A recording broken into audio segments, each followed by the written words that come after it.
Larry K. I know you heard me on the radio flexing. She loved the sound of my voice, it's the best thing. Daydreaming of the jazz all day. Pick up the phone late night with Larry K. Fury fam, Miami Dolphins fans, people from all over the country, all over the NFL universe and stratosphere. Welcome to another episode of Phin-Addict Fury with Larry K. This is our flagship show, Larry, Lucci, G, and Shake. As you all know, thank you for joining us on another live edition. A lot has been going on. The Dolphins beat the New England Patriots in a nail-biter. Patriots almost won, but for a heel out of the line. I'll take a win any day, all day. We only get so many games in our lifetimes. Before you know it, you'll be old and wary and wishing we had another game. So it's nice that we had a game, we had a victory. It's good stuff. Our thoughts go out to everybody down in Florida. This is a Miami Dolphins show, obviously centered on South Florida. We have friends, Fury fam members, people all over Florida that we deeply care about, that we want to make sure we are paying attention to, anything they need. We want to make sure that our thoughts are with them, that we are checking in with them, making sure they're okay. I know Lucci, I know Shake are both in Florida. I was assured by Shake he's good. I see them both on the backstage thing here, and they seem okay. So let's hope that continues. Our thoughts are with also those in the Carolinas, dealing with a ton of nonsense going on with the response and all the other things happening from Helene. A lot of complicated things going on, and we hope that things are restored to them as soon as possible. Guys, if you're listening to this episode, we're in the middle of a subscriber blitz. Subscribe, get us to 3,000 subscribers. Go ahead and click that like button. Let's get some people in the building, and go ahead and click that join button. You can get, I just wrote a column yesterday about the state of the Miami Dolphins. So aside from just the weather and all the other craziness going on a more lighthearted note, just talking about sports and football with our little escapism that we have here on this channel and in general. A lot going on in the football world today. I noticed that Coach Salah with the Jets, Robert Saleh was fired from the Jets unexpectedly on a Tuesday, but they left intact their terrible offensive coordinator and their struggling aging quarterback. We'll see what happens with the New York Jets. Christian Wilkins, who many wanted to stay on this team, who was many were sad to see go, I think was just placed on injured reserve by the Las Vegas Raiders today. So a lot of news out of the NFL in general today. I got to say, and we got members in here. Shout outs to Michael K, Suicide Hotline. Always got that El Cap avatar. Shout to Color Commentary is in the building. This dude is always doing his thing. If you haven't checked out Color over on the Finn's Tailgate, man, you're missing out. Great dude. I listen regularly. He's got that radio voice. You got to tune into him. It's great. Adam Sadowski, a Fury Fam official member, is in the building. What's up, Adam? How you doing? He's got that Canes avatar, and the Canes have absolutely been slaying, man. Comeback win this past weekend. A lot of fun for Canes fans. A lot going on in the college football world.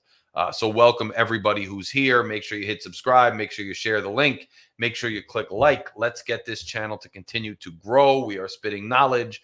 And in the spirit of spitting knowledge, I couldn't help but listen today. I'm driving to work, and I'm listening to the radio up here in Jersey, and I'm listening to New York Sports Radio, WFAN, and I hear this guy, Brandon Tierney, BT they call him. He's over here, and he's ranting on about how, it doesn't matter that, Saleh probably wasn't the main problem. It doesn't matter that the Jets season is probably screwed anyway because now they fired the head coach. It doesn't matter that the team's completely mismanaged because they should have fired the coach last year if they were going to fire him at all. None of that matters because he's got a little bit of hope, and he's a fan, and all he cares about is just a little bit of hope. And he's so excited about the Jets because they finally did something. They fired the head coach. And now, even though the offensive coordinator is going to stay there because Aaron Rodgers wants him there, and Aaron Rodgers does not look great, by the way, he's just going to be happy because just maybe, just maybe, they can pull out a win on Sunday, and maybe, just maybe, they can get another one after that, and maybe, just maybe, they can keep getting wins after that, and maybe, just maybe, they'll get where they want to go, and they'll win the Super Bowl, and everything will be great, and Jets land will be wonderful. It's a great fantasy. And I couldn't help but think about the type of stuff I've been seeing around this fan base because we pulled off a last-minute win in a sloppy showing against the New England Patriots, who are one of the worst teams in the league. And I just thought of our own fans. Guys like that. This guy. How excited are they? And it's okay. You can be happy. A win is a win. I said a win is a win. I'm happy we got a win. That's great. You want to win. You want to beat the division rivals. You want to do that. There's nothing wrong with that. But don't get ahead of yourselves, guys. This team still has a lot of problems. This team has still done a lot of things that are not great so far this season. There's still a lot of concerns with this team. And G says, meanwhile, 2 miracles away from being 0-5. Yeah, a fumble Javon Holland caused. And a heel out of bounds away from being 0-5. Now, who knows? Other teams go through that are 5-0. I mean, it is what it is, right? Vikings are close. And Aaron Rodgers' terrible throwaway from losing a game, right? But at the end of the day, what I mean in saying that is this hopium, right? This giddiness of a toddler every time something somewhat okay happens. And then we start to forget everything that we learned recently. We start to lose all objectivity and we start to completely regress and just become absolute boys who can't see stars for the trees. Just gets old. That's not to diss anybody who's happy because we had a win this week. That's not to rain on anybody's parade and be a jerk about it. But that's just to say that on this channel, I'm going to stay, focused on the task at hand. And the fact is, we still have a lot of work to do with this team. And I still have a lot of concerns with this team. And we have one more game with at least Huntley after the bye week, the Colts, and then Tua's going to come back. And everybody's narrative is once Tua gets back, oh my God, watch out, we're back on track. But I think this team's issues go much deeper than just Tua. We've talked about it ad nauseum. I think Tua also is not necessarily the world beater people make him out to be. He struggled mightily in the last few games before he went out. And it is what it is. I still think this team has a lot of problems. Nice that we got a win. But I think it's indicative kind of the football landscape of certain fan bases that we get so far ahead of ourselves. And we want to start coming up with all these miracle scenarios and dream situations that are going to suddenly catapult us into contention when we have some serious flaws in this team. We barely made it out of New England. It's great that we beat them, but I would have liked a more decisive win. You have a field goal that's a botched kick. You have a missed field goal. You have all these problems.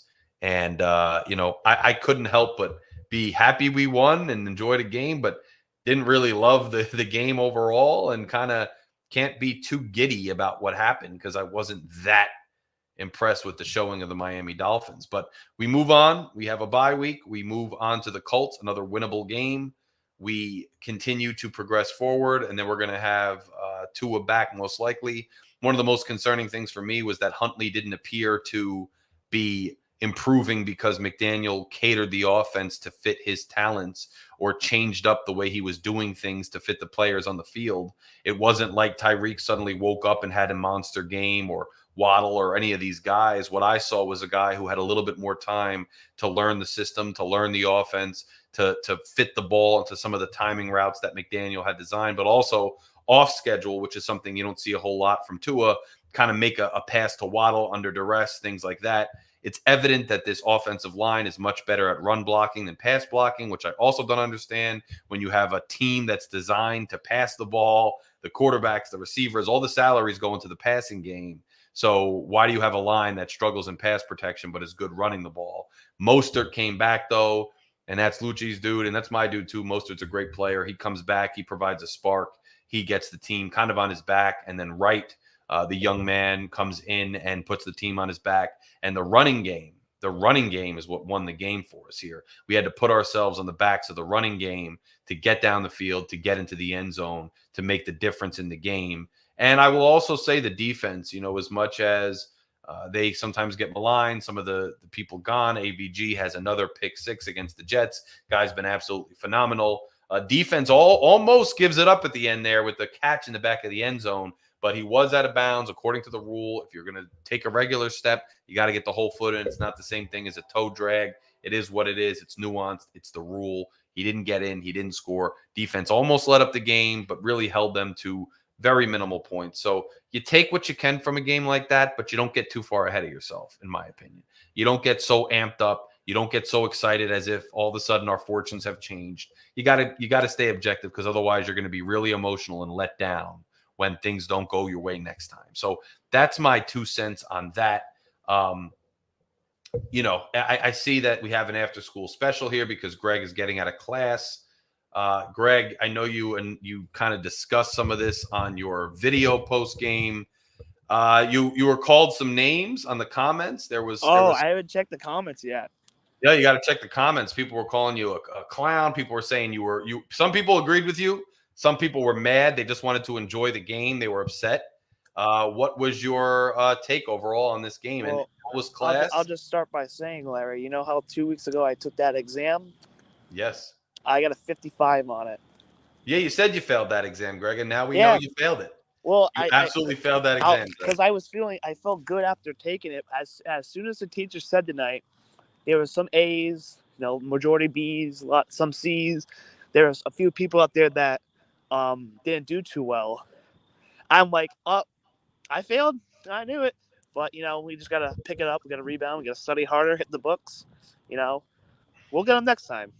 So are you gonna maybe pick up your game like Mike McDaniel has to pick up his game? I mean, because 55, that's not good. I mean, that is not good, sir. Yeah, I'm not gonna be like Mike McGee and go with the same game plan here. I'm gonna switch things up. Joe, what's good? We got a Fury fan member. Fred, what's good, my bro? Joe is in the building, a Fury fan member. What's good for you, my brother? Michael K in the building, dropping all kinds of stuff as always. Nothing to do with him. Shake Money. I hope he's good. I want him to come on and do the good, the bad, the ugly. Lucci's in the building, man. It's another Larry, Lucci, G, and Shake show. Lucci, what's up, bro? How you? I know you're on the you're on the other side of Florida, or you're on the East Coast? No, you're muted. I'm on the East Coast. I'm in Daytona Beach. The way it was, even early this morning, 5 o'clock on the news, it was saying that it was gonna exit near Titusville, which is like Cocoa area. That's roughly about 40 minutes south of me.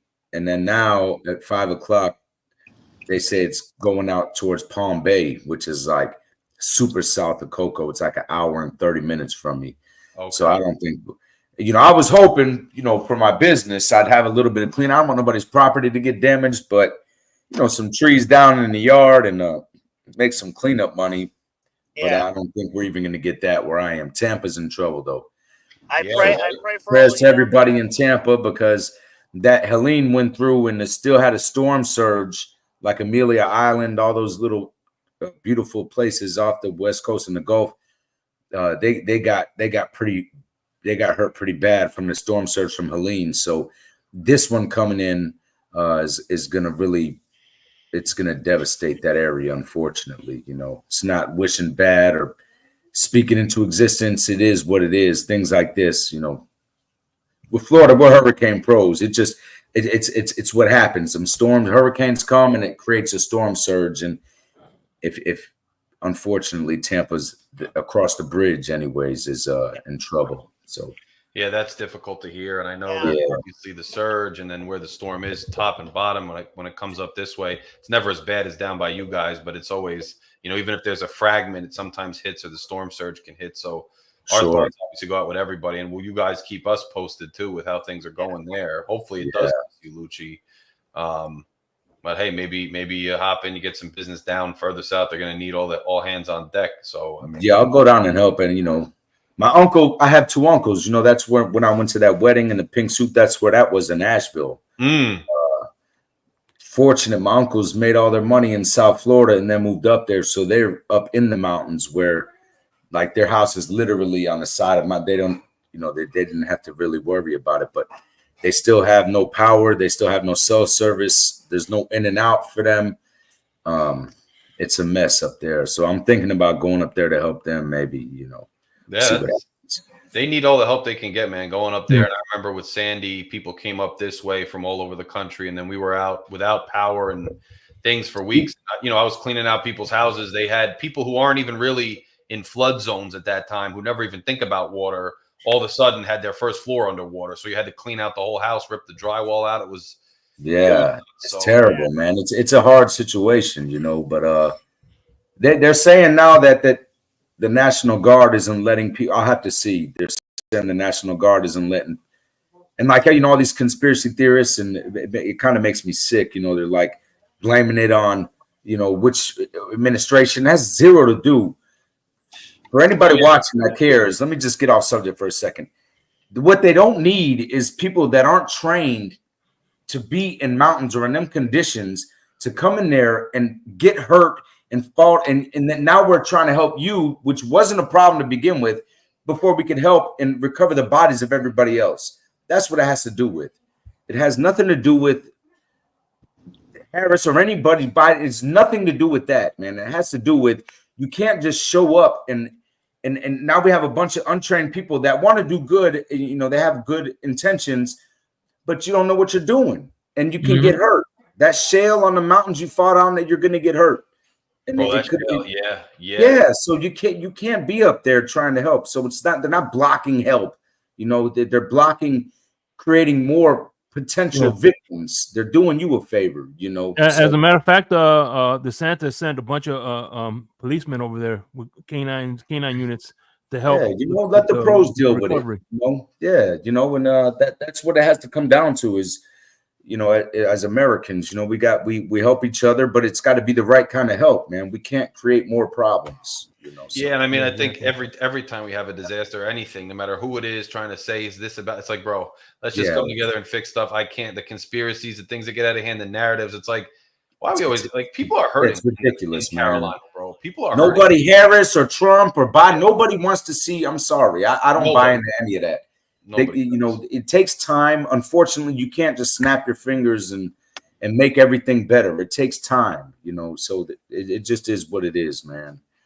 And yeah, the first time it ever happened, I know color. Like they say, oh, it's never been that high. You hear what Larry just said? They went up to Jersey. For all of you people that don't know geography, Jersey's further north than North Carolina. It's happened. Hurricanes go up there. They just go up the Atlantic. This time it snuck through the other way. You know, it happens. This is the East Coast, man. We deal with it. Happens, man. It happens. It's unfortunate, but it happens. Yeah, you know, and it's hurricane season. It doesn't mean we don't try to find ways to try to prepare better, but it's gonna happen, man. You know, people don't expect it up there. They don't expect it because normally it does die out before that. Yeah, but it happens for years and years and years, bro. The hurricanes always came up the Atlantic, and sometimes it sneak over. They have to do a whole U-turn after they hit the West Coast. And now for the past few years, they've been coming up the Gulf and going that way. We haven't had any. Yeah, I was saying that, like, you think southeastern Florida is always going to get it, and then like sometimes southeastern Florida is okay. It goes up the Gulf, like New Orleans gets it, and Corpus, and that those parts of Texas, you know. And I remember Sandy, it was because it was going out, and then it came back inland, and the surge is what did it. The water, people don't know that that's a big part of it too. Yeah, it is. It's a huge. I've never seen them, to be honest. This is the first time I've actually seen one develop over there in the Gulf. Like, I don't remember them ever developing. I've always remembered them developing like in the Atlantic, even in the south part, and it'll just go under Miami and then curve back around, you know, winds, whatever, the warm water, the this, to that. I mean, I'm not a meteorologist by any means, but I've always remembered them developing in the Atlantic coming this way, and it would take, you know, like but this one here that's coming, Milton, developed in the Gulf, and I don't remember ever seeing that before. That is weird too, bro. I don't remember even ever seeing that either, quite frankly. Color says Opal formed in the Gulf in 1995. So yeah, you know, we're talking however many years ago that is. 30 years ago, 20 years ago. What is it? 30 years ago? Yeah. Pretty much 29 years. You know, it's so 1995. I was in a hard life already. I wasn't watching the hurricanes. You know, on the weather, anyways. I was watching our hurricanes, but not the weather hurricanes. Yeah. It's almost over though. November is the end of hurricane season, so hopefully this is the last one. I really hope it is, and everybody makes it okay. I know Tampa's gonna need help, you know. So everybody, if you're in that area, or you any way you can help or whatever, do it responsibly too, man. Don't be just rushing down and then wondering why you're standing around. I mean, do the right thing. Find the right channels to get involved. Like, one thing, I have a lot of friends who are electricians, you know, and whether it was Sandy or it was down south when there was an issue, they need electricians, but they need them through the right channels, the right companies to restore power. and they need people with certain expertise, but you got to go through the right channels to do that. So make sure you're doing that, man. It's living life on this planet, man. I'll say one thing before we get to good, the bad, the ugly. Then I can address these geeks. If they tell you to leave, please leave.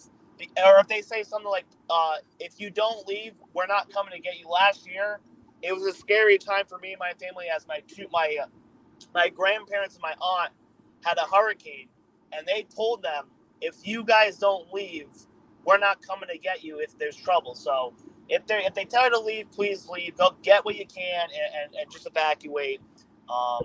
And yeah, that's the big advice I can give you, because it was a scary situation for me and my family last year. So that's rough, man.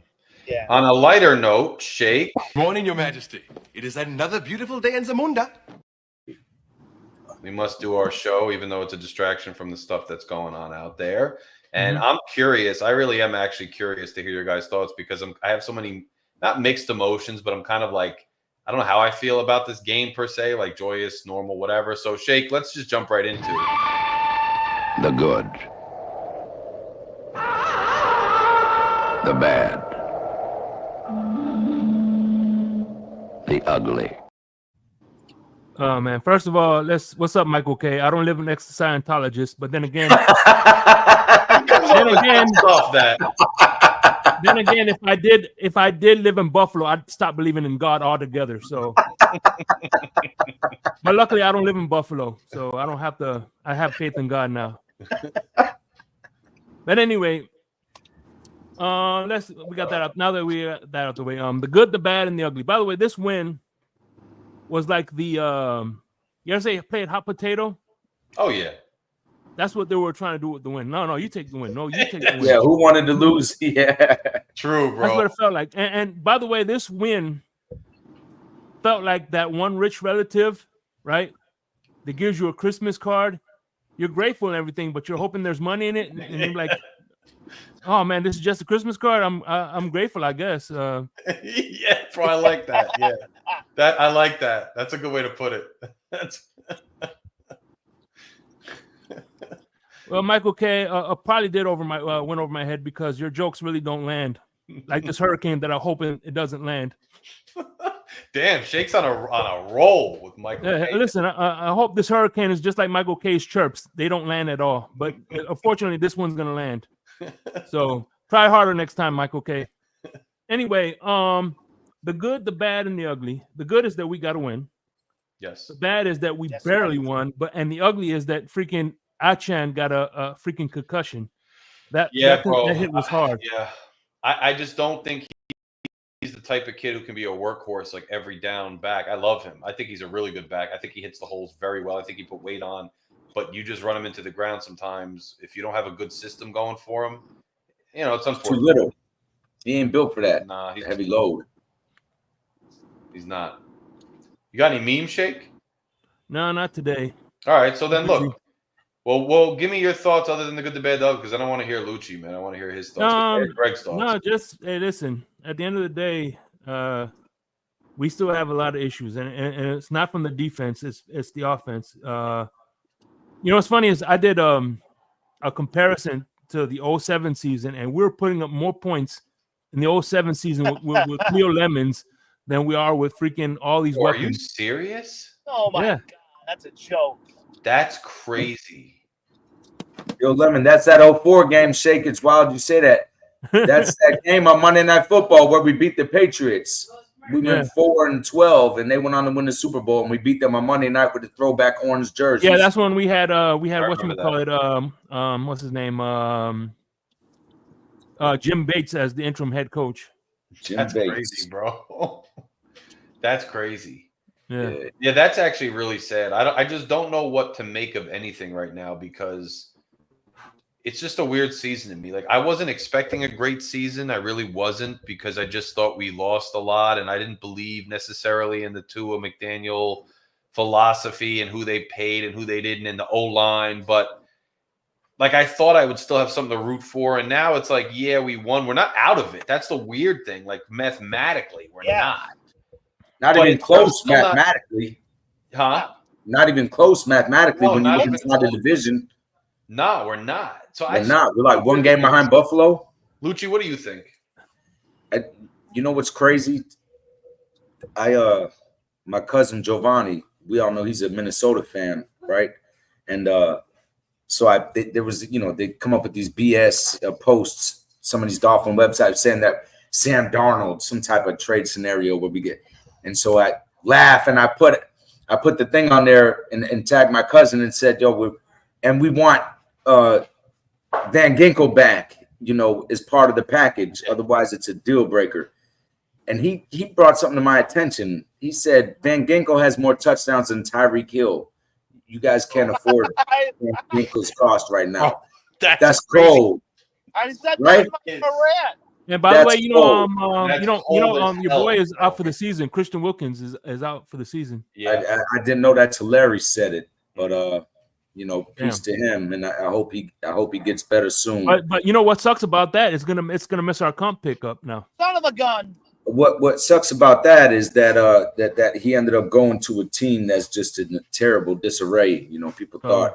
I mean, look at that. Max Crosby says he wants to go. Adams wants to go. Everybody wants to go. But anyways, back to the game. So that real quick, that comp pick went from a 3rd to a 5th. Damn. So go ahead. Yeah, that hurts. There should be some type of stipulation where if he gets hurt, I mean, yeah, bro, that's tough. I don't want to cut you off, but it doesn't matter because Chris Greer is going to drop another bus. So. Yeah, but I liked your point about Hill, and that was cold as hell. But let me keep going, man. I mean, yeah, it's just the first game in a couple of weeks, man. I've watched the whole way through, believe it or not, because the other ones they're on late, and I don't stay up late. I get up crazy early. The game has to be good for me to stay up these days. A youngin', I'd stay up and watch, and I'd suffer the whole. But you and me both. But I said, last week before when we did the show, I said, or maybe it was on the Thursday night happy hour, I was like, man, I like Achane, but anybody who thinks that this guy can sustain that 7 yards per carry from last season with this offensive line is sadly mistaken, man. We got to put that young kid in there. He's a bull. Let him run. Yeah. And, Mostert came back. Like you said, that's my guy. And obviously they can run. Achane ain't built to run it like with this setup we got. Last season, we had a whole different offensive line. And we lost only a couple, but they matter, the guys we lost. And I don't think that he's so far, he's not going to flourish behind these guys. We need some guys that can, knock around. Jeff Wilson, I feel like will be good with this line too. So, I mean, it hurts Achane. I mean, I'm sad he got hurt, but I feel better, with these other guys, to be honest, at the helm with the line that we have. I think their running style is just a little bit more, and their build is better suited for that. Yeah, right. I thought looked good. I like the kid. Holland broke his hand. Hopefully, he could just have the club so he could still punch stuff out. That hurts. I know a lot of people don't think he talks too much, and he does. But I feel like we need him back there. So that's going to sting a little bit. Hey, by the way, shout out to my man Tony H. What's up, Tony? How you doing? He's from the new channel, the Blitz Pickup. Lewis, and Alex. They're the new channel. On the channel. Hey, man, listen, man, they're catching on like wildfire. Check them out. It's called the Blitz Pickup. If you want, Tony, I'll put the link to your channel so people could click to it and subscribe. Blitz Pickup. Like I said, it's spreading like wildfire, man. You guys are doing an amazing job. Awesome. Yeah, shout out to Tony. Other than that, it's just pretty much same old. I mean, it's good. The kid, what is his name? Huntley had, almost 200 yards passing. I mean, they weren't all great passes, but, it was enough. It was a serviceable game. What's his name? Sanders is starting to worry me again. He's weird, man. He's hot and cold. He doesn't, what worries me about, he's not consistent at all. Either he's not just missing all the time or he's not making them.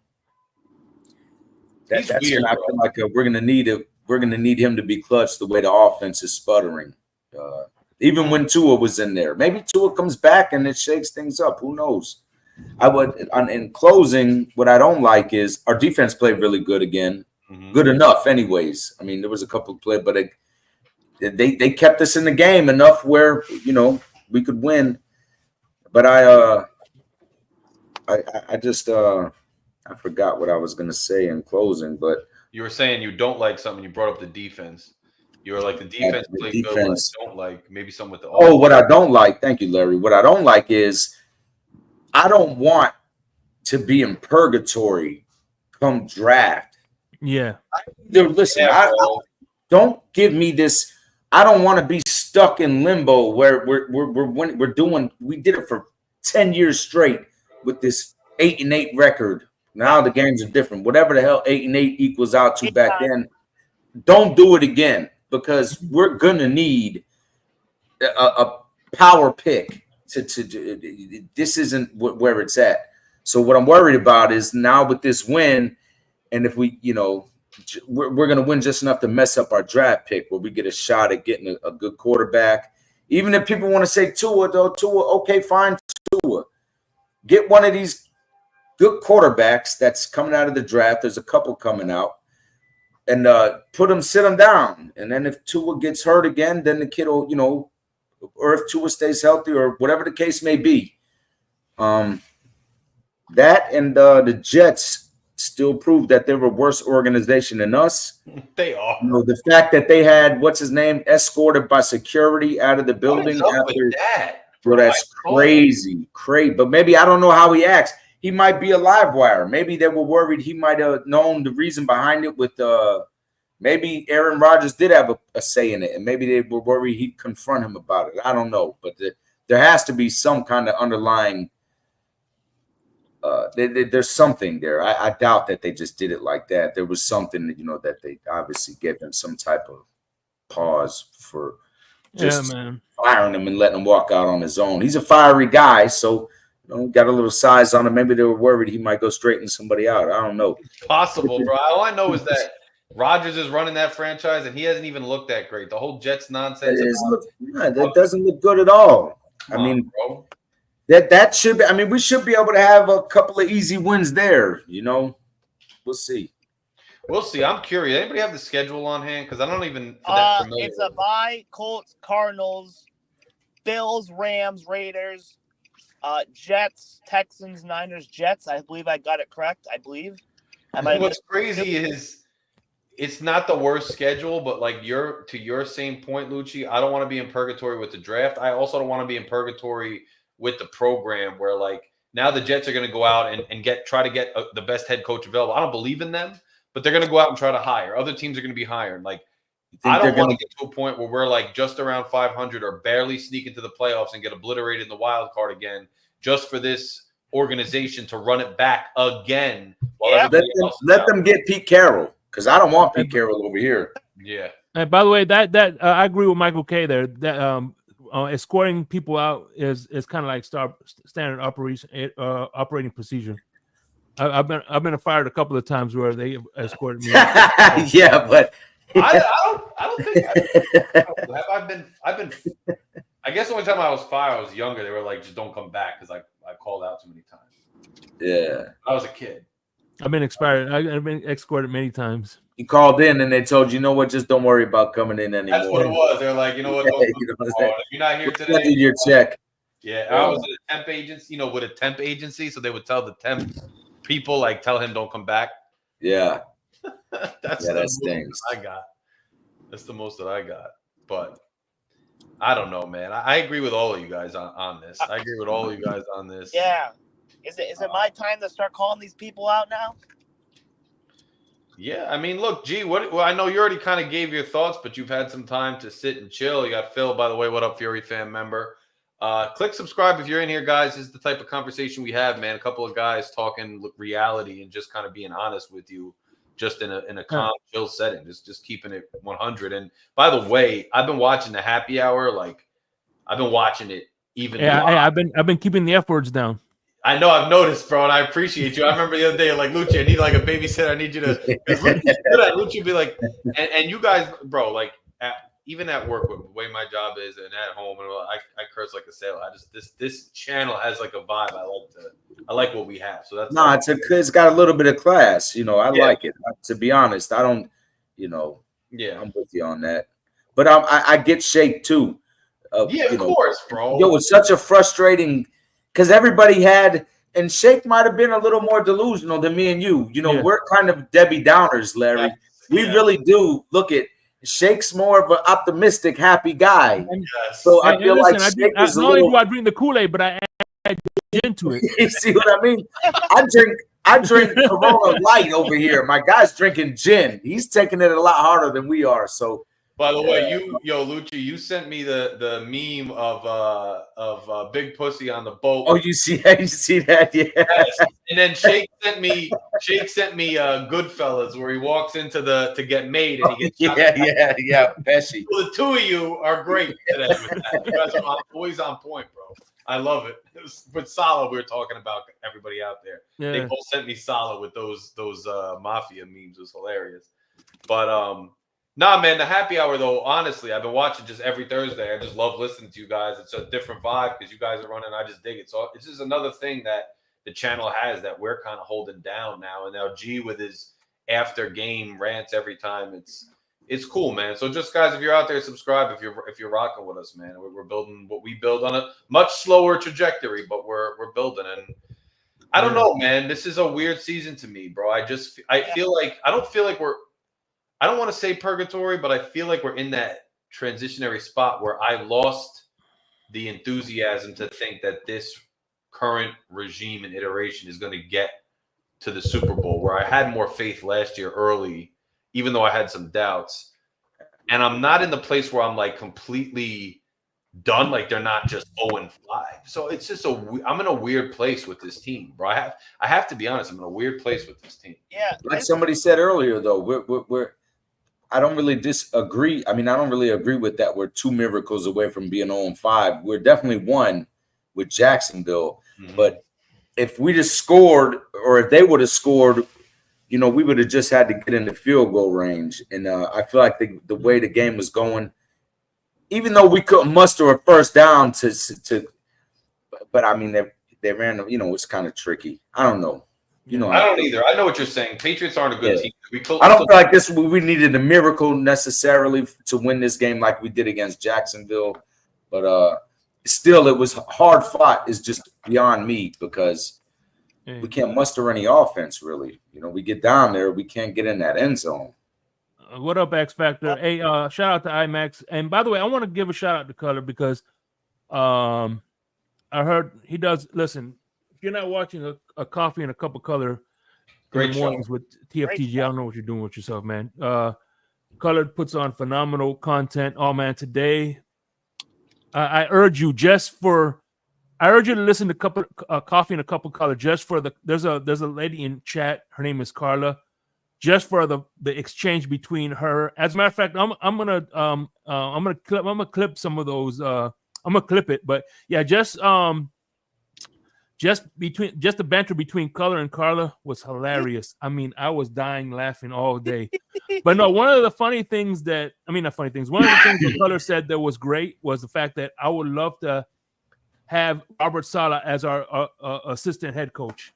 Bring him in as an assistant head coach. Not for defense, not for nothing, but just to help facilitate with timeouts and you know what I'm saying? That's true. And give him a little relief with the minor details. I think he would be a good assistant head coach. I will say that what I find interesting is a lot of the banter that's been going on up here for the last couple of years is the same type of stuff we hear up from the Dolphins, which is lack of discipline, penalty, lack of accountability for guys. So as much as Saleh has that like bravado type personality of being a hard-nosed guy, the Jets have been getting complaints that they were too relaxed too, and the players were kind of running the asylum. So I kind of wonder about that whole school of thought. Like look, I know too is another thing is that I keep hearing that type of coaching is out of style and that type of philosophy isn't going to play with a younger audience. But here's what I'll say. I mean, Rutgers coach is Greg Schiano, and he certainly has changed his way of coaching to some extent to fit the generational change. He's open to a lot of the things that are going on with the kids and whatnot, but he still has this hard-nosed persona, and they're still an extremely disciplined team. And I still see him going off on the sidelines, more at coaches than players. But my point is, I don't think that we have to completely abandon any type of disciplined or crisp or, kind of in-your-face type coaching. Like, you could understand the nuances of a younger, new generation without completely being soft as hell. Like, oh, I'm just a teammate with them. I just ride shoddy. These guys run it. It's like, bro. Yeah, you can't let the inmates run the asylum. Yeah, I don't think you have to go that far. You could listen more than you used to. You don't have to be Bill Parcells or Don Shula running them until they throw up. I understand that's out of style, but you still run the team. It's your team. It's not these kids, and they're still young men. Now they're grown men, but they're young grown men. I don't know, man. You got something to teach them, don't you? Like, I don't know. I just don't know that you have to be that way. And I don't know that the best teams are the ones that have coaches like that. I don't think Andy Reid is particularly known as a hard ass, but he's certainly not one of these new age young guys. Andy Reid is a no nonsense kind of guy. He comes off lighthearted, but when it comes time to business, he's about business. Right. Yeah. He's a really happy medium kind of guy. I mean, he's to me the kind of the perfect guy for the job. Because you can see that he's relatable and he does have and Belichick was like that. A lot of people don't know that, but if you ever watched any of these shows of Belichick behind the scenes, he's got a dry sense of humor, but he's a funny guy. Belichick really is a funny guy. Well, man, he had me laughing the other day when he said Manny Cass. He goes, it was whatchamacallit, stadium was loud, the loudest stadium you've been in. Oh yeah, I saw that. And he goes, no, actually your stadium was louder when you guys were pumping in crowd noise. Bro, you ever see him on the sideline, like in the mic'd up where the players would say something to him and he would say some funny shit back to him? Like, Joe is funny. Belichick really is a funny guy. I like dry sense of humor, the deadpan. He's a funny, but when it come to business, he was no nonsense. What's up? Shuck and jive with the damn media. Everything that's inside in the house, the jokes, to this, to that. But when we're out here in front of everybody else, we're going to look like we're all about business. And that's what it should be. And I feel like we lack that in Miami. Because I think another thing is people underestimate Belichick, even with the back and forth on the sideline with other players. That shows a level of being down with the guys in the culture and in the room. That doesn't necessarily mean that you're just letting them do whatever they want. It's like, nah, I have my own thing. I can go back and forth with you, bro. I'll call you out for your nonsense, and you can call me out. We're cool on that level because I'm going to hold you accountable. Whereas Mike McDaniel, sometimes I feel like he might not even be cool in that room, letting them do whatever they want, too. He has a level of awkwardness that I don't know. I don't know that it plays as well as people want us to believe it does. Like, I don't know. It just seems like, hey, I'll do a mixtape with two. We'll watch McGruber and we'll chill all day. Bro, are you really relating to all the dudes in that room? Do they respect you? And when stuff hits the fan and you're failing, do they really believe that you're the type of dude they should look to for leadership and to take control of the situation and tell you what's what? Like Tua, I read, was like he was going to Bevel for actual criticism because McDaniel wouldn't give him criticism because he was too soft on him, that he needed Bevel to give him some tough love. That's a problem, bro. G, have you arrived at the sanctuary, the G pad? G has vanished. I heard McDaniel did not take G. Hello, darkness, my old friend. Yeah, he didn't take me up on his offer, bro. Ridiculous. But listen, guys, I don't know why I'm getting called a clown when we beat the Patriots. I'm sorry we beat one of the worst teams in the league, and you want me to celebrate and cheer and scream and yell because we beat one of the worst teams and say the Super Bowl is back on. I'm sorry. I said it in my video. You go beat the Bills in 3 weeks from now, and you'll get me back. You beat the Cardinals. You beat the Colts. You go up to Buffalo, and you beat Buffalo. You win me back. I'll come up and start celebrating the Super Bowl back on. Until then, this team sucks. This offense sucks. We can't tackle. What about that snap? Dude, hey, listen, I almost hear that Dumb and Dumber meme. So you're saying we have a chance? Yes, that's what the fans are like sometimes on the team, bro. We beat the That's what sorry they're Patriots, like. and it's all sunshines and rainbows. Drives me When we nuts. forget. Drives me nuts. You're saying we have a chance. We beat the Patriots. We have a Our center's chance. muffing snaps. What happened with that? Didn't he just muff a snap straight up, like a shotgun snap? And everyone was saying Aaron Brewer. Aaron Brewer sucks, bro. We could have re-signed Connor Williams. But no, we got to go with Aaron Brewer. But the fans want to hype that guy up. Aaron Brewer sucks, you know. But yeah, man, I'm worried right now because, you know, we had a good shot at a top pick, and we might have blown that chance. Now, I'm happy we won, of course. So you got to be happy when you win. You never know when we're going to see another win with this team. You know, I love this team. No matter how much I say it sucks, no matter how much I hate it, I say I hate it. I love this team. I love this team more than I love my beloved Celtics, my beloved Bruins, my beloved Red Sox. I love this team more, and I want to see this team win. But I'm worried now with this win and with Tua coming back on the horizon that we might stumble into like a 9-8, 8-9 record, maybe 7-10, or maybe we get 10-7. We stumble our way in the playoffs. We get destroyed in the wild card again, which I don't want to see. And now we're picking back up half of the draft. We can't get an impactful player. We can't move on this bum quarterback. We have to stick with him. And by the way, we can move off him. You got to get people are out there saying you can cut him day one of the new league or whatever they're talking about. I'm just worried that we're in purgatory. We're going to be middle of the road, and we're going to be picking 20th again. We're going to run it back next year with the same geeks. Go out and sign another. We're going to go out and sign another superstar, soul code superstar that's like 50 years old, and we're going to run it back next year. It's going to be the same exact garbage. And you know, I'm happy we won. But you want to win me back? Win the next two games. Go up to Buffalo and win. There you go. By the way, before we get to what's up, Casa Nostra? Before we get to crypto, I have to ask him something because I agree with him. So what we need to do is go call Philadelphia, give up one of our comp picks, and get the rights to Devontae Parker and get him out of retirement. Now, can you expound on that, crypto, please?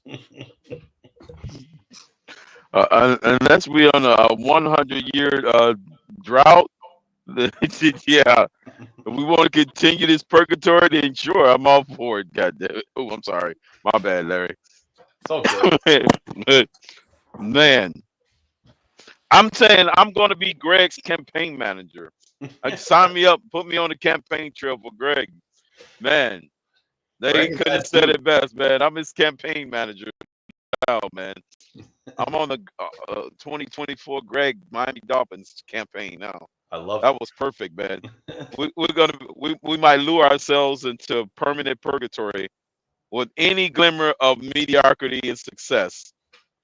We might stumble into a record like that puts us permanently in the same situation we've always been in for the last 2 decades. So yeah, spot on with that one, because I fear the same thing, that that's where we're headed. Or even if we so happens to end up 3-14 or something like that, then that might be what get us out of purgatory, which is ironic. Having a bad record get us out of purgatory, but having an average record keep us there. Funny how that works, huh? It is how it works, and I fear that this team's going to use it as an excuse if we're wind up an excuse, right? To keep continuing in the same thing, right? And but you know what's funny is you have some cases that are not the norm, kind of like the Rams. Yeah. The Rams, they've been able to draft mid really well, but they have somebody who can actually draft versus our guys. They drafted mid. You said, Shake? Yeah. I mean, remember they didn't have a first round draft pick for years, man. Yeah. I think last year was the first one ever they had. Since golf, right?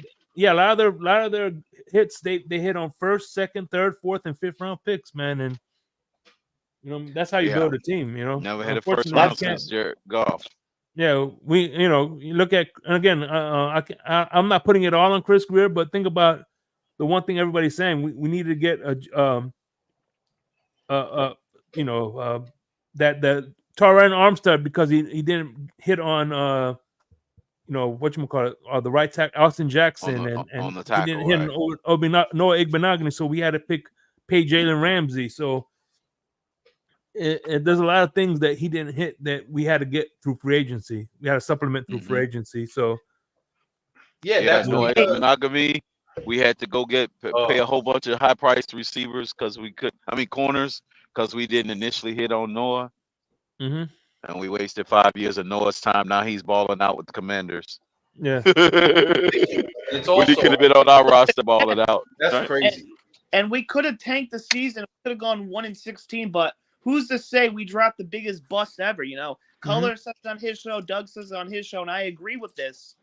It doesn't matter where you pick; it's about who you pick, and who we have picked have been absolute bums. Chop Robinson, who we picked the first round with the 20-something pick. Look at how many. Go look at the end of the first round. Look at how many players are on their team. Graham Barton making an impact for Tampa. Xavier Worthy making an impact for the Chiefs. Brian Thomas Jr. I can go on and on.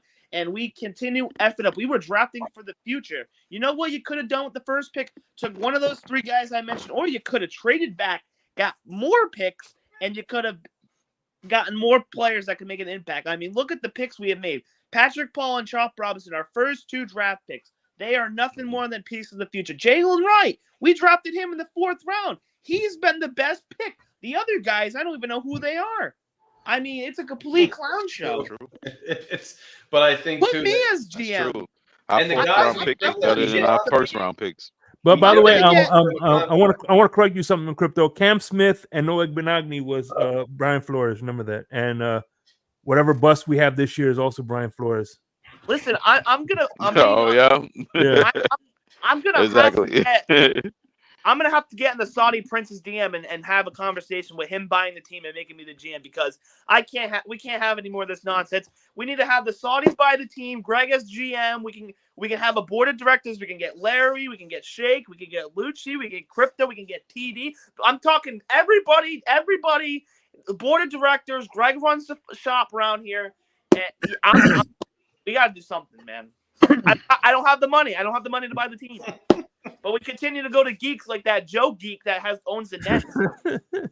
I think another problem is we don't lock our guys. I can't, Tony. Guys who we draft, we don't lock them in early enough. We let them get to the 5th year, and then we got to pay them crazy money. We let them walk. So we're losing the guys we do hit on. We're developing them, and by the time they develop into legitimate peak of their career players, they're playing for somebody else. How is that sustainable? I don't understand the philosophy of the team. Like, you draft guys, and the ones you hit, you give up on, and the ones that you don't hit on, you keep too long. It's wow.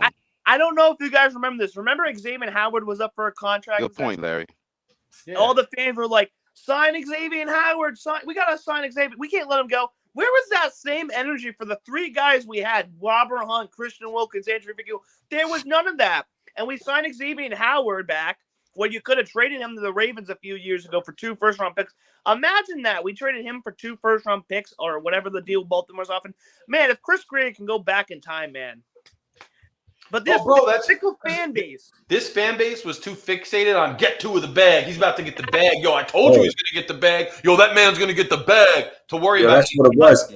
Hey, and also they last year, just a few of us weren't tricked by how, when we were running up the score and we were looking mad good early in the season, people thought we had it. That's it. We had it all. And then, for whatever reason, they like to blame in the latter part of the season when we had good teams on the schedule and we got crushed all of those games.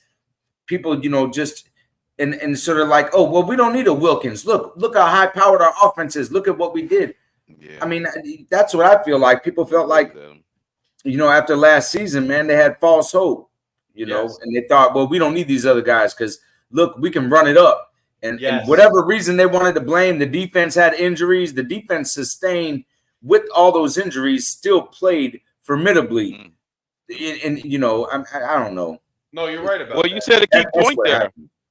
I mean, you said a key word there. You said false hope.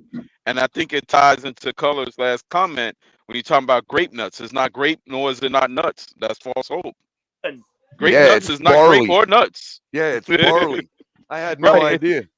It's not grape or nuts. See, I know. By the way, Oh, the Larry Mets- K. Shake, Luke, Right. Greg. Good evening, guys. Appreciate you bringing me up. I had a thought real quick. Is that I know what I'm talking about because I was that little kid. I begged my mom forever. Oh, grape nuts! It looks so awesome. Right. You It's don't not want it. You don't want it, color. I'm telling you, you don't want it. It's Yes, I not do, grape Mom. nor nuts. Please, please. It says grape and it says nuts. It's grape nuts. Come on, Mom. You don't want it, color. I'm telling you, Yep. you don't want it. All right, here. That's false hope Man, right there. I couldn't even get past one bite, bro. You're right. I'm like, who the hell in their right mind would put Right. barley cereal in the aisle with all the other cereals? Oh my God, what are we doing? Like, Yep. it's straight barley in milk. I'm like, could somebody Yep. have It's told me basically cream of maybe wheat. That's all maybe it would have been better with a little brandy instead of milk? You know what I mean? You need some Listen, brandy. you got to heat it up. You just got to heat it up. Maybe I could have sprinkled it on a steak or something, you know, or dropped it in a bowl of soup, you know, whatever. But Yeah. Yeah. oh man, so I yeah, think it's you like gotta we superheat it begged, and make it we roasted, tanked you know, for give 'em- Tua. We literally had fans willing to purposely lose to get a 5th overall pick. To get And a guy now that had it, we're that had like, a we're replacement. like, we We're not wadded the up little like a fans piece at of all. paper. We wadded up like a piece of paper from an author that has writer's block, and we throw it away and like, give me the next first round pick. Yes. But Yes. we have one, See, people. Greer, He's sitting on Greer's the bench not going right to be now. in charge of the next one. I guarantee you that. He's not going to be in charge of our next first round He pick. I better can tell not you that. be, bro. Now, You know, I'm Greer's better not gonna be in now charge of the I next say one. all this to say, with the list that Barry Jackson had put out recently of potential free agents this year, given the resurgence we've seen out of a few of these second and third year guys that were supposed to be good, high quality draft picks, and now they are actually starting to pan out. The Sam Darnolds of the world, the Baker Mayfields of the world, and then a whole host of other 45 and 20 quarterbacks like Jimmy Garoppolo and, you know, some of these other guys. Now, I know that we're not talking about a long-term solution there, okay? But any one of those guys could nab you a Super Bowl. And on top of that, you have to evaluate, is the talent coming in this year in the draft, we know it's high quality, maybe not the highest quality we've ever seen coming out of the draft, but it's fairly decent quality. Okay, I see Alex already wagging. Fairly decent quality. Okay, I'll tell you why. but still an unknown. Right. So you could either go into free agency with guys that value-wise, their teams would probably command a first round pick now. So Right. there's your first round pick, except guess what? You know what the guy is and what to work with, good or bad. Yes. With this talent coming out, you could run up to the very first overall pick, but if you ain't getting an Andrew Luck or a Cam Newton, Right. You're just, then it's an unknown. And you have to decide, do I want the known or do I want the unknown? bro, it's true. Bottom line. Yeah. And if you decide that I'm only going to go with the known anyway, given what we're seeing now in the league with potentials, bro, you're going to tank a whole season out of the blue because your quarterback got hurt when you were on a Super Bowl run, supposedly. You're going to tank the whole season at 2 and 3 because said we won the Super Bowl. you want a By the way, draft pick, because you want a Greer never higher said draft that. pick for some kind of unknown. Well, I just think that We already Greer have never said that. I think Greer never said we was on the already think the Tua Super ain't gonna Bowl get it done. trajectory. Hey, by the way, He said I'm we gonna were show you how good. prepared I am for the storm, real quick. Is that what is that? A keg of fire? Let's go, Mets! Is that a keg of Fireball? Yeah. Let's go, Wow. Mets! Yeah. Wow. Nobody Now, cares if you're about the telling Mets. me there's a guy like Andrew Luck in the FYI. draft this year, hey, by all means. You know what I mean? No, I agree. I know what you're I saying. think do. there's an Andrew Another Luck draft. in there, just that scouts ain't willing to go find him. I'm under the impression there's always an Andrew Luck in the draft. Well, that's a Scouts gotta different do the different homework. discussion, Crypto, and I wouldn't disagree with you necessarily. Hey, Josh hey, Allen wasn't a big pick. at least one of my teams I can Right, he actually have wasn't. faith in. At least one of my teams I can have faith in. You feel me? The Dolphins are giving me heartbreaks right now, so at least I can have the Mets. which are one Yeah, win away which are from the not even NLCS. make the World Series. One win. One Oh, they're win gonna away blow it from like the the Knicks, National Alex. Championship Good. Alex. Series. I'm glad you admitted Alex. that, Alex. They're gonna now blow it like You're the starting to Knicks. sound like some of those people that are saying. You're starting to sound like some of those people that are saying Milton's going to turn into a Cat 6, dude. There's no such thing as a Mets. There is Alex. no such thing as a Mets World Series, dude. I'm sorry No, to he tell just- you. He Are just you- explained you- to us what they're going Color, to do what the Knicks I don't- did last year against the You Pacers. have not been watching this team like I have been for the past 2 weeks. Maybe not, The but Mets, No, have you, the no, Mets have Alex the is most right. They're going to comeback wins. collapse. The Mets have the most comeback wins of any team in Major League Baseball, okay. and they've actually came They Well, back. I'll do. tell you what. They've If actually the came Mets, back for 5 times this if the playoff Mets run win the so World far. Series, I'll tell you what. If the Mets win the World Series, I will personally petition the Hurricane Center to add a Category 6 And you know what? They're classification. doing this all with the rookie manager. With the rookie manager. Oh, I hope you know that. Alex is going to be disappointed when they blow that lead, man. Let's go. No, I can say I that. will Mets are- also the Mets are petition one win away the from National National Weather Championship Center Series. to issue F6 ratings, EF6 ratings for tornadoes too, if That the made Mets it win the work. World Series. Now the That made Cleveland it work, Alex. The They don't only exist. reason why I push back on the quarterback is that this quarterback class coming out in the draft is not that strong. Yes, it is. In my belief, I think next year the They said quarterback that about class this year's is quarterback much- class. is Alex, much more Alex. And they stronger. got Alex, I six of them agree got with you. scooped up in the It's much first more 12 strong picks. than it is this year. It's decently strong enough to fool the young eye of Greg. But let me tell you this right now: if you This think, year's quarterback class did if good you enough think- to fool 6 general I'm gonna- managers in the first 12 I'm picks. gonna say this: the A Dolphins. lot of people said this class as wasn't much good. as much as everybody General wants, managers didn't agree with that. as much as everybody wants them to, they're not going to tank. I'll tell you that right now.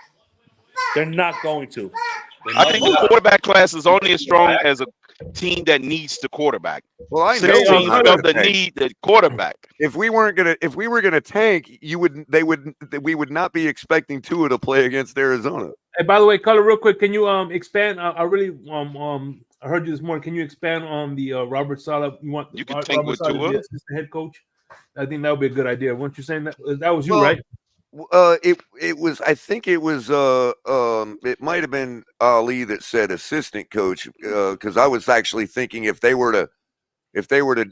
worst were to happen and they were to do something with McDaniel and you promote Weaver to head coach, then you're going to need somebody to follow right in to follow up Weaver as the DC. And then somebody had popped in or said, no, assistant coach. You know what I mean? I'm fine with that too. Yeah, because whoever he has as assistant head coach can't call challenges, right? He's the one that helps with challenges and time management. Well, they've been he doing would it be that the way. guy. He would be the guy he would be the Mark Anthony. You know what I mean? like He'd that be the idea. guy whispering in Mike McDaniel's ears, "You're really not that smart. You're really not that like smart." I like that to bring Salah as an assistant defensive coach. It's for him and Weaver to be in there. I mean, why wouldn't you? That's actually not a bad idea. I don't know. It seems kind of fan fiction to me. Lucci, thank you for the super chat, my bro, getting it rolling. I know you had to leave. You got to get up early. Lucci's always busting his ass, and we appreciate his input and him Actually, getting to bed and getting up. And Greg, you better listen to him, man. I don't know what you're doing with that 55, bro, but what was that test on, Greg? Oh, it was a fraud examination class. So it was like 60 multiple choice questions. I got 30. But then I guess he put a +3 that bumped it up to a 55. And we're supposed to back you up on drafting Shadur Sanders. Man, I'm for drafting both of them.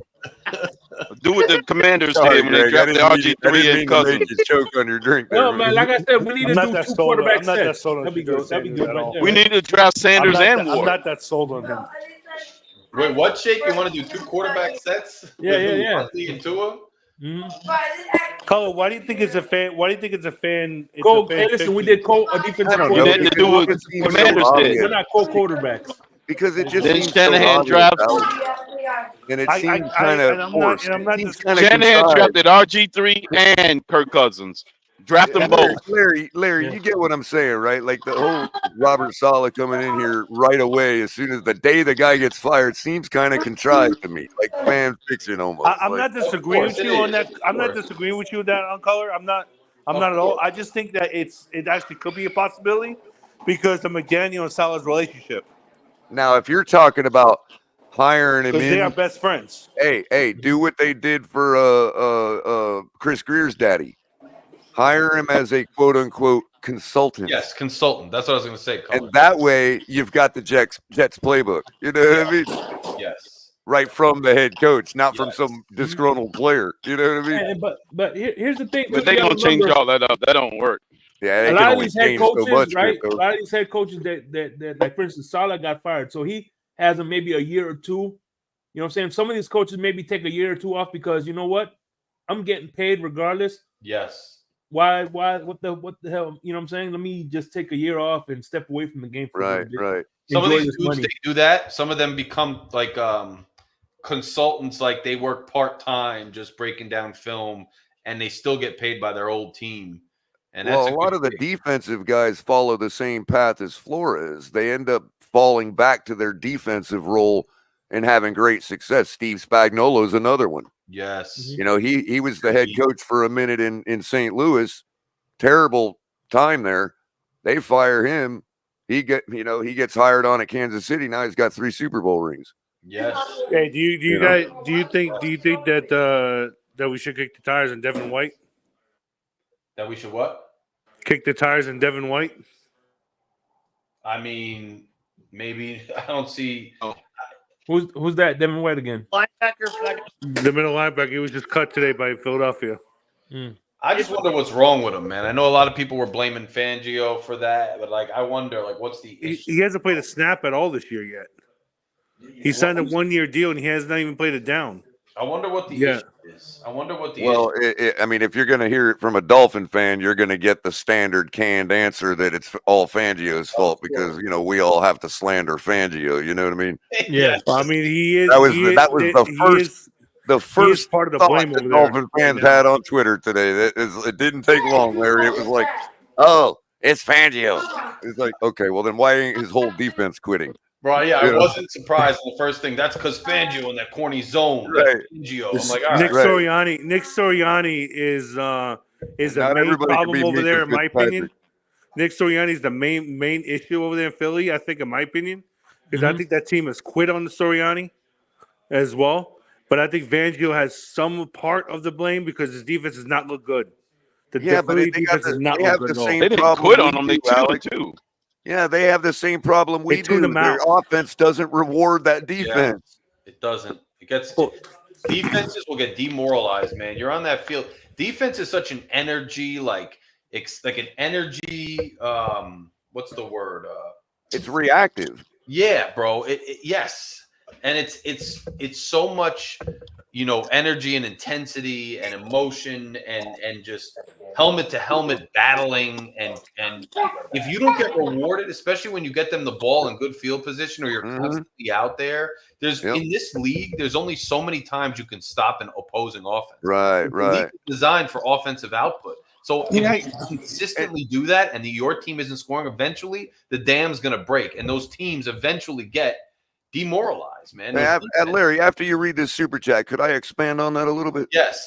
So Lucci, again, thank you, my bro. Lucci is not only a member of the channel, he's throwing down super chats, he's balling, and that's what he does for the channel, just showing his love for it. And we appreciate you, bro. He says, Greg, hopefully your draft garden as GM won't match your test grade. And that's what I'm saying, man. I mean, he's saying like what I said. You're being frauded by Shadir Sanders. Oh my God, Lucci, appreciate you, brother, a lot, and I appreciate you encouraging our friend G here. Got to do better on his test scores while his teacher's letting him out early. You know, your draft grade, then your test grade. G, I mean, what are we doing? You're getting out of class early. You're doing Alpha videos, going at these people, at these clowns, at McGeek. Got to fix those test scores. But Color, go ahead and expand, bro. So I want to give the people that say the defense has to do their job and gets paid too some credit, because when a defense collapses, you know, or you know, obviously there's times when the defense should have got to stop or they never get stopped.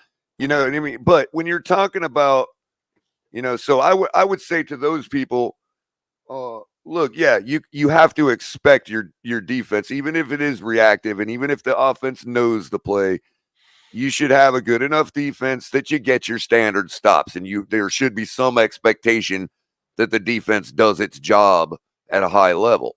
Okay, I usually measure that in the macro by points per game because that's the only way you can really tell overall. Because anything can happen on any play, and let's face it, DeAndre Hopkins and Marvin Harrison get paid to catch the football. They get paid to catch bombs for touchdowns. Yes. So, if your defense gives one of those up, that doesn't mean you're trash all of a sudden.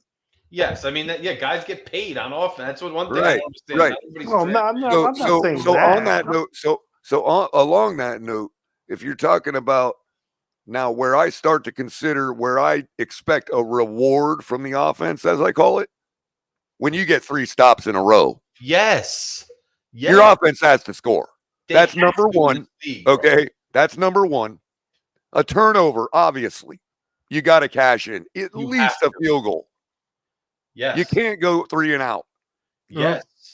Okay. Well, hey, Color, another one is when when the defense gives us the ball on our own 30. Right. On their 30, Exactly. Of whatever. course. And of course, when your defense gives you a short field, and then you got the third one would be when you get a 4th down stop, turnover on down.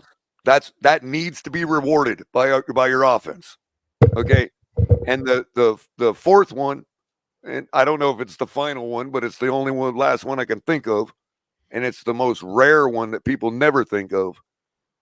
When you're playing the Buffalo Bills or the Kansas City Chiefs or the Baltimore Ravens, who out of those 3 have been the ones to consistently put 50 burgers on us in the last recent history. Okay.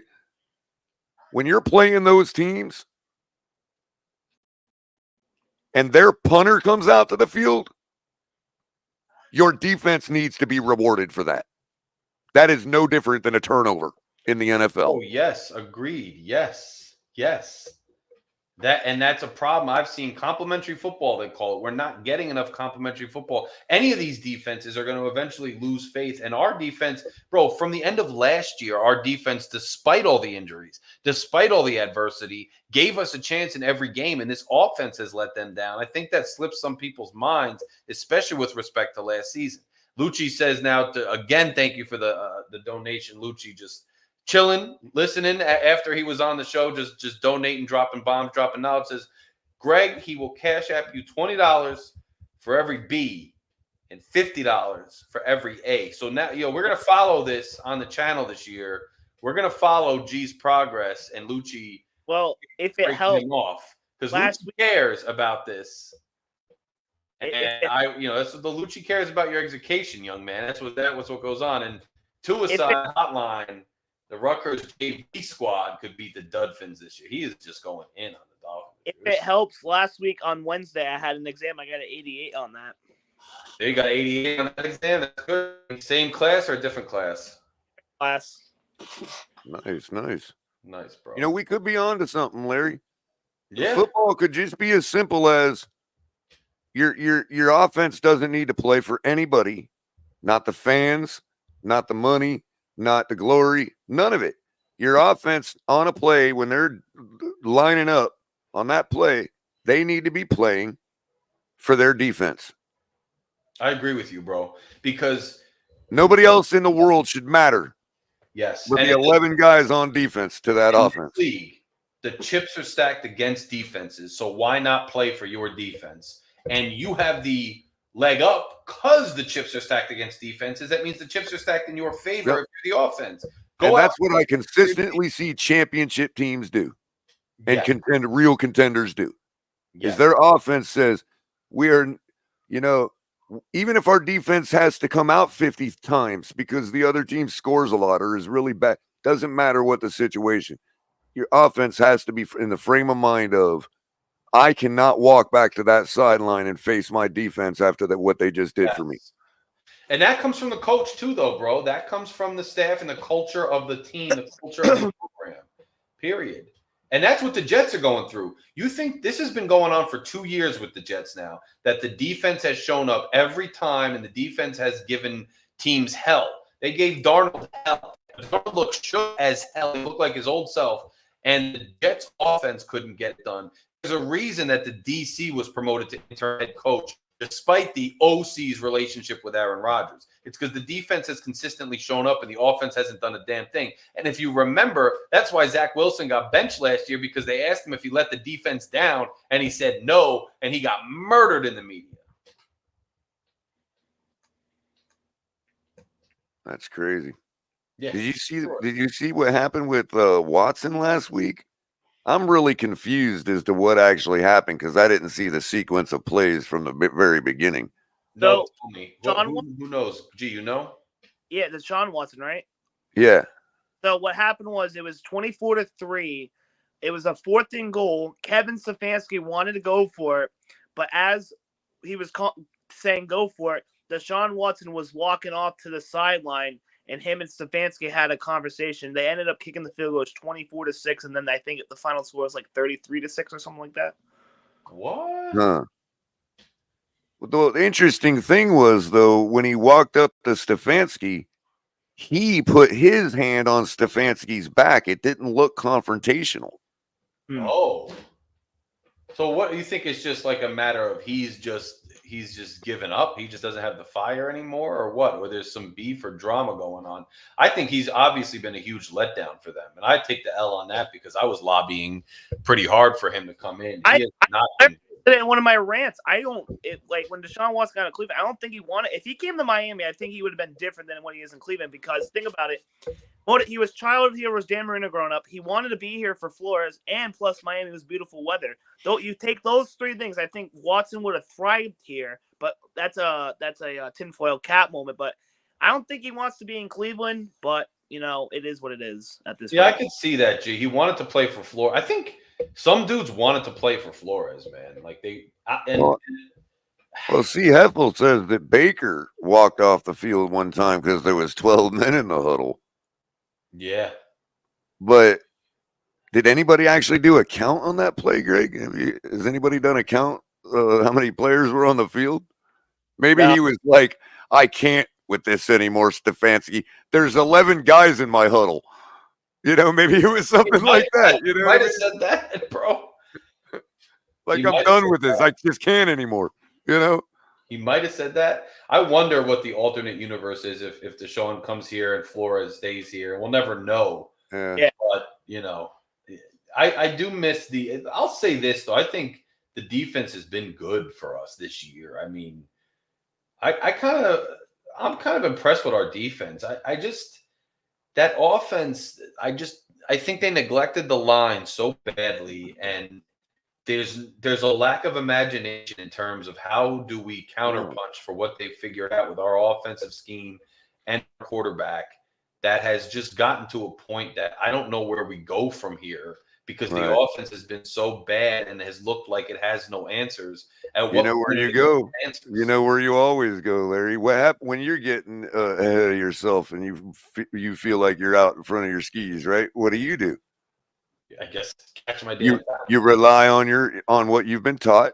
Yes. You rely on your experience and you rely on fundamentals. You get back to the fundamentals.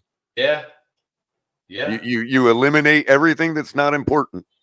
Reading is fundamental. By the way, Heffel corrected himself. It was Watson that actually walked out because there was 12 men in the huddle.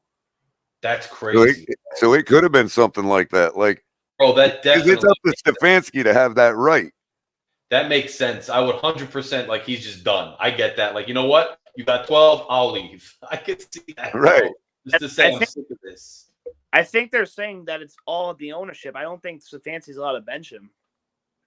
Well, the Browns are just trash anyway. Can we just say that? I mean, yeah, they're trash. I don't know why anybody expected any different. I just think there's certain ownership groups, people don't want to talk about it because it's immovable and they don't want to get into something they can't control. They like to talk about things that could change because it's the hopium, it's the fandom. But there are just some ownership groups in this league that the culture of the team in general is just bad and they are mismanaged. And I know it's a very small sample size, But just look at the way Tim Boyle carried himself, even for that those few minutes he was running our offense, compared to how he looked in New York. Yeah, it's true. The Jets just bro. Like even compared to look at Geno Smith and freaking Yeah, Geno Smith, good one, Shake. We can add Geno Smith, and who's the other one? The Matthew Sam Darnold now. Yeah, Darnold, bro, Darnold. playing great. And we got one more we can monitor, Zach Wilson. We'll see what happens. Yeah, we'll see what happens with it. Jets are a mess, and the fact that they were really on board, thinking like, "Yo, we're gonna really go all the way this year." And it's just like, what are you guys talking about? You got so many issues there. We've also got the reverse comparison, Larry. We got a Hall of Fame quarterback with the Jets now. Yes, you get to see it from both directions, how they affect the quarterback. It's true, dude. Look at him starting to fail. I think they've already fired their coach. Yes, what's funny is Jets fans even will admit that, and Jets commentators around here will admit that. Welcome to being. It was something like there was a meme going around up here where it was like Rodgers was like, oh, like a meme of that, and it said the moment Aaron Rodgers realized he's a Jet or something, and that's Jet fans sharing that because they know. But I try to keep. I think he realized that the moment he stepped off the plane. The moment he stepped off the plane in New York, he realized he made a mistake. Yeah, bro. That's why I just try to keep it real here, too. Like, it's like last year, the way things are rolling for us, that's the best I've felt in a very long time. And I just don't have that same level of confidence or that same level of enthusiasm the way things have gone this year. Because I think even with Tua back, I just struggle to really believe that with that quarterback and in general, they're gonna get where we want them to go. I just don't know if I believe it, bro. But see, I think what you're talking about, Larry, is actually what's turned the tide for me and encouraged me. Because number one, I get to see real football now. Yes. And not whatever joke they've been calling the whatever we've been doing for the past 3 years. You know what I mean? Yes. Plus, there is only one way out of this mess. And that's to change, and that's to fix it. That's to play. That's to get to the fundamentals. Yeah, and because you're not every team on our schedule now has become a tough out. Yes, because we just struggled to beat the worst team in the league. So there is no way out of this but playing real football. They're either going to do it. I understand. They're either going to do it or they're not. Yes. But there is only one way to do it, and they're finding that out. I like that. You're right about that. And the rest of the season is going to leave no questions. Like, you're either going to execute fundamentally or you're not. No more of the cute nonsense and the believe in your own hype and the timing throws and we may be able to get back to all that one day, but you ain't winning another game without playing the way we did this week. Yes. Now, and I would argue, minus all the other junk and mistakes that we did this year. I'm talking about the fundamentals. Yes. As far as, the run game, the way we called the game, stuff like that. No, you're 100% right. And running the ball at the end of the game and winning the game on the back of the running backs, a strong running back who's built the way you're supposed to if he's going to be a workhorse, with your strength of the O-line being run blocking, obviously not pass blocking, and getting back to those fundamentals. Now, surprisingly enough, even though I still don't believe Mike McDaniel's quote unquote gotten away from the run the way people define it, but I've conceded that just because that's the colloquial terms people want to use. You know what I mean? I do see a difference in his play calling as far as the way he used the run this week. That is what I wanted him to change. Now, I did see a couple moments where I actually thought we should have passed instead of ran. Yes. Not necessarily in the series, but on the given down. Right. For instance, when your guy just your rookie running back just rips off, gashes the defense for 12 yards, and it's second and it's first down, and you get another, and you're at the 35. Yes. You need to be striking the end zone right there on first and second down. Yes. Especially, let's say if you get a good run like that, 12 yards, you follow it up with another little gash for 4 or 5. It's 2nd and 5. you need to be striking the end zone right there, not running again and then passing on third down. You see what I'm saying? No, I do. I struggle. I don't know if I trust Mike McDaniel's feel for the game when he's in rhythm. Now, it looked great when everything was going swimmingly against Denver last year and we're just dominating teams. It looked like he was a genius, but his feel for the play calling and the flow of the game, I think, is something to be desired. And even though most people's first thought is that he needs to call they always see him making the mistake of calling a run when we should have, or a pass when we should have run. But they also miss, because they're so stuck on him abandoning the run, that they also miss the times, even with Tua. And I've pointed this out for 3 years now. Tua also, he will take the ball out of his hands for absolutely no reason when we've got the momentum for it to be into his hands. Yeah, he's just a head-scratching play caller. He doesn't seem like he has a great feel for the game. He just, in the flow of the game, making play calls. He just does. And it's almost like he's almost going back to a 1980s style where it's like run, pass, run, pass. No matter what, you run twice before you ever pass the ball. Well, even some of his passes are runs, glorified runs, because there's running. Right. The game has been like all of a sudden like his main bread and butter. I don't understand. Is he trying to get it out from behind the center of that line, or exactly what is he trying to do? And I suspect if we go look at the all 22 on that particular sequence of plays that I'm referring to, with Wright and Mostert gash in the defense, we're sitting on 2nd and 5 at the 35-yard line. I guarantee you they pulled their defense up to stop that bleed. Of course. And we should have struck the end zone right there on 2nd and 5 when we have the momentum. With those wideouts, we better be doing it. Like, I don't know. I guess what you said. You got to go back to fundamentals, and can he do it, and will he do it? And now everything still worked out, I think, on that drive. Maybe it didn't work out on the drive. But what I'm saying is, I think we still picked up a first down there and kept the drive going on third. Right. But it's like still, it's like, or maybe we didn't. We ended up passing on third down and not converting. Right. And it's like, if you were going to do that anyway, why didn't you just strike the end zone on second? I don't know. I don't know what he's doing. I really don't. And I'm curious to see what happens when Tua gets back.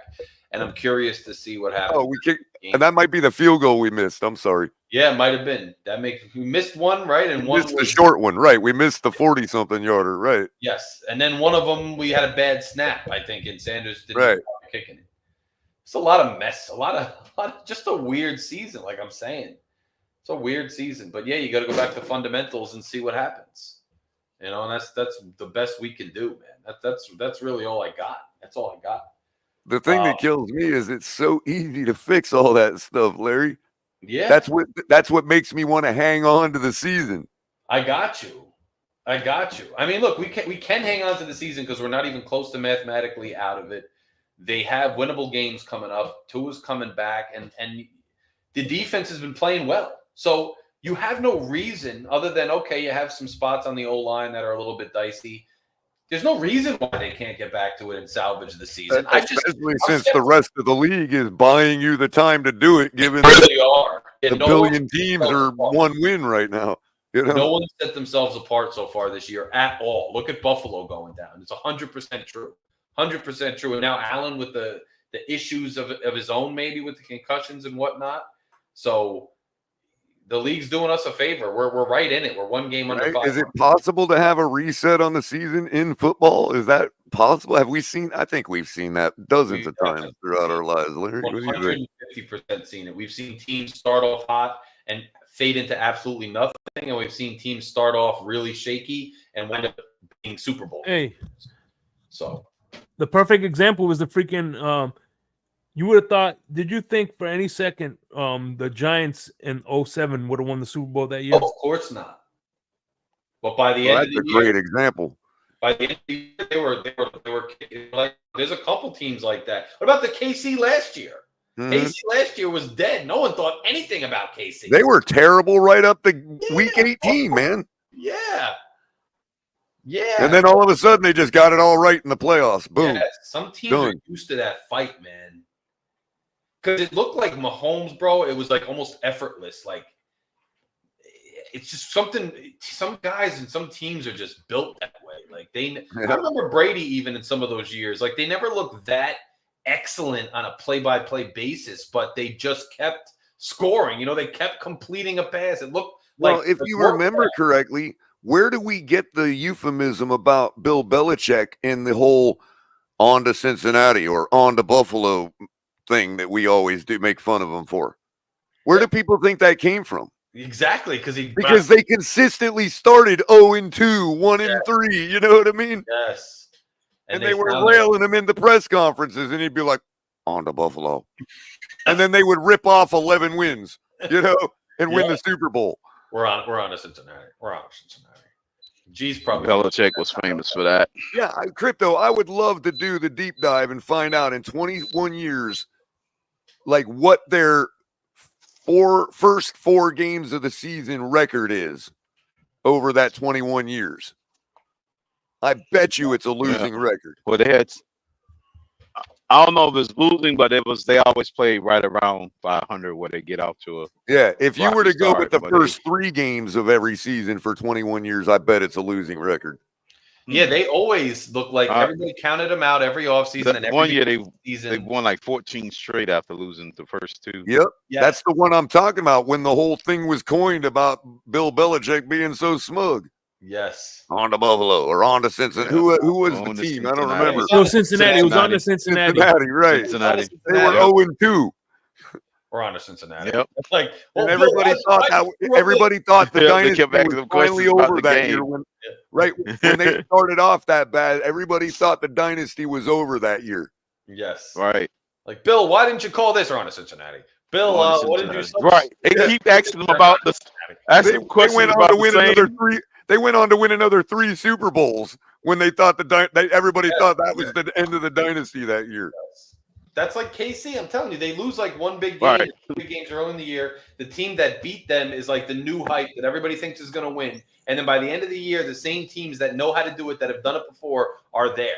Yep. And it's like, I want to get to that point. I don't know if we have, but it's just interesting. So the season's by no means decided right now. Somebody's going to emerge and be very good, and somebody's going to completely fall off. Now, I don't necessarily think we're going to emerge, but it's not like it's completely out of the question and cannot happen based on the league right now. I mean, who's great right now? Minnesota, but you got Darnold. Do you believe in Darnold? You know, I mean, I like Minnesota. I'm rooting for him. But it's enough games for them. His defense is going to continue to give him chances, bro. So yeah, and that wideout, bro, Jefferson.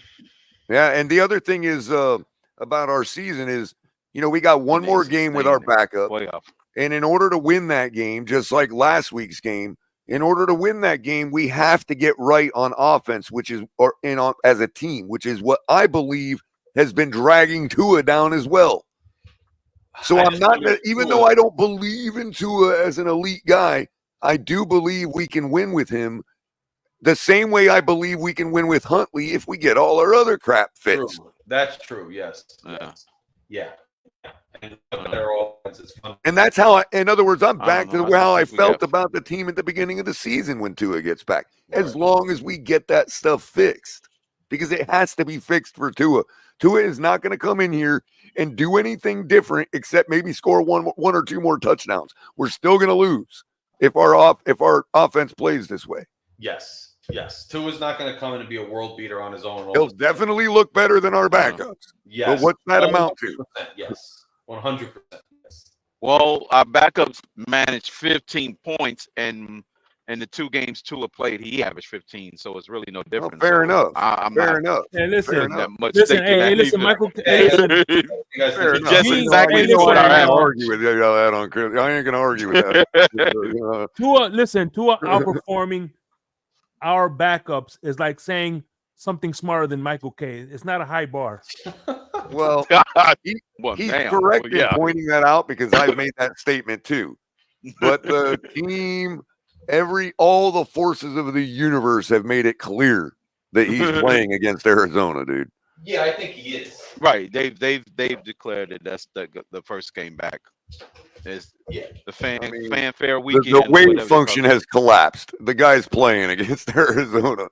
I think so. It's the rematch between him and Kyler. They're gonna have a ball out there. Oh, that too. Will Kyler shake his hand this time? Yeah, I don't even know. Shay, good question. He might. They may be teasing us like the WWE. You know, we're all the whole universe thinks Tua is going to handshake play, but match? then Mike McDonald, I want to give him one more week, and we Is don't. that the and- handshake match shake?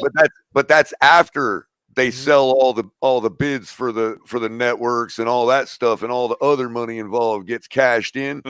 Then they're going to be like, oh, we're going to couch Tua for one more week. You're not going to get the Kyler Murray Tua rematch. You know what I mean?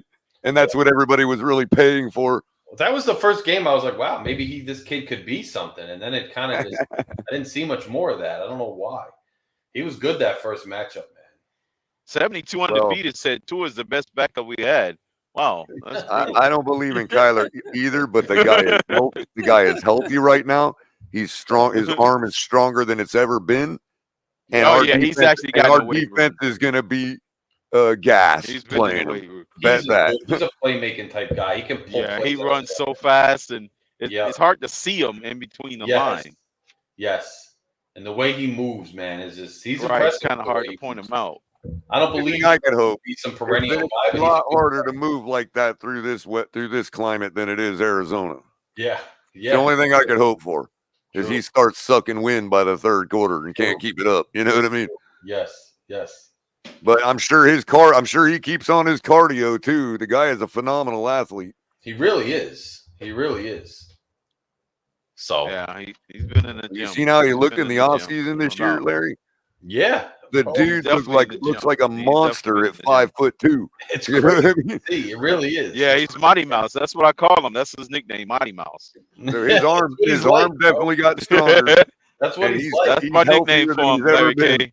I love that, bro. I love that, Chris. That's my nickname for him, Mighty Mouse. That's what he's like, bro. He owns it with pride. Mighty Mouse is so strong. But he is. Can he keep that up? Now, granted, Arizona is also lacking something we have a lot of in our air, and that's oxygen. Yeah. So, you know, I know it's going to be thicker air for him to move through, but he's going to have a lot more supply of oxygen to keep going. Yes. That's going to be right in the air.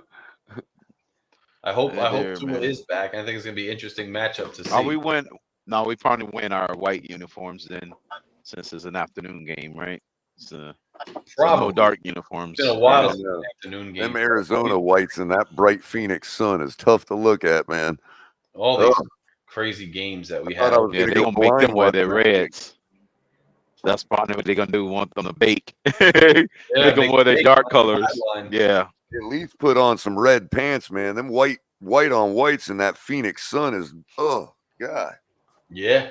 I don't know how they didn't blind everybody in that stadium. Uh-huh. Yeah, it's going to be crazy. No alternates. Although it's really good for them to wear whites out there like that, you know. Yeah, we should wear alternates. I wish we would wear that Arizona sun will cook you it'll fry you like a piece of bacon. Yeah, well, bro, I've been out in Vegas. Pans with white, cooked like in 2 seconds with make that sun and dry heat, but that dry heat will put you in the oven, man. It's you know, it's not gonna. It'll make you a Marlboro man. It'll make you shoe leather by the end of the week. Yes, yeah. I don't want to hear all that dry. Somebody tell Stephen Ross that we need new uniforms. Huh? Somebody get him out there. Yeah. Even though he like to say we ain't getting no new uniforms. Did Tua, when we faced them the first time, was it in Arizona? I think it was. Well, no wonder it was out there. No wonder Tua was throwing bombs, man. Yeah, it was Arizona, bro. It was out there. Yeah, it was Arizona. No wonder everybody thinks he has a strong arm.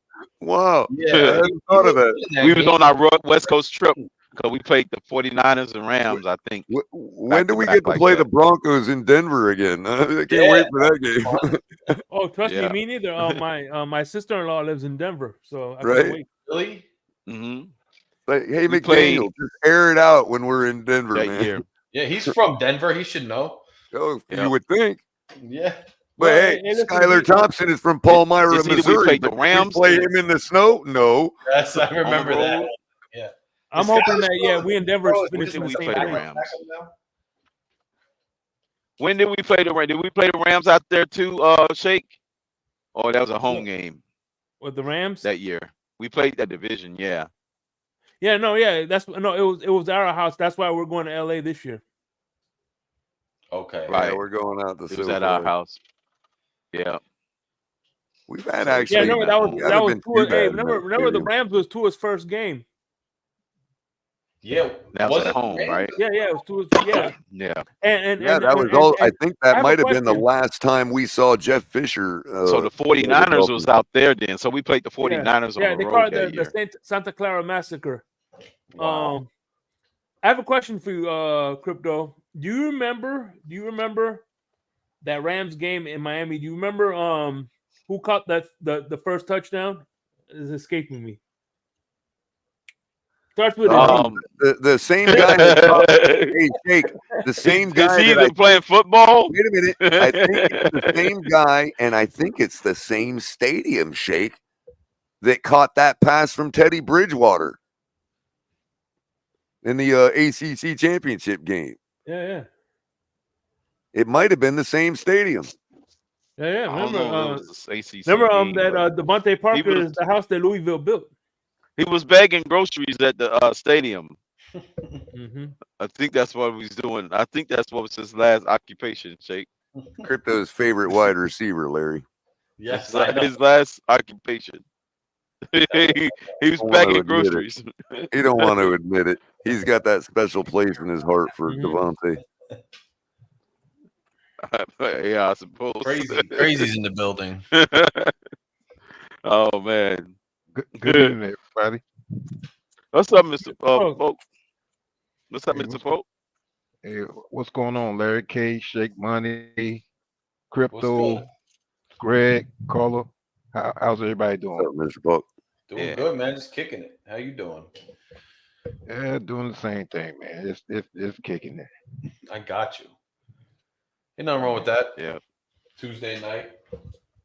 Just like same thing every other Floridian's doing tonight, waiting for death. Gas station garages may be open late, man. You might need a car jump, man.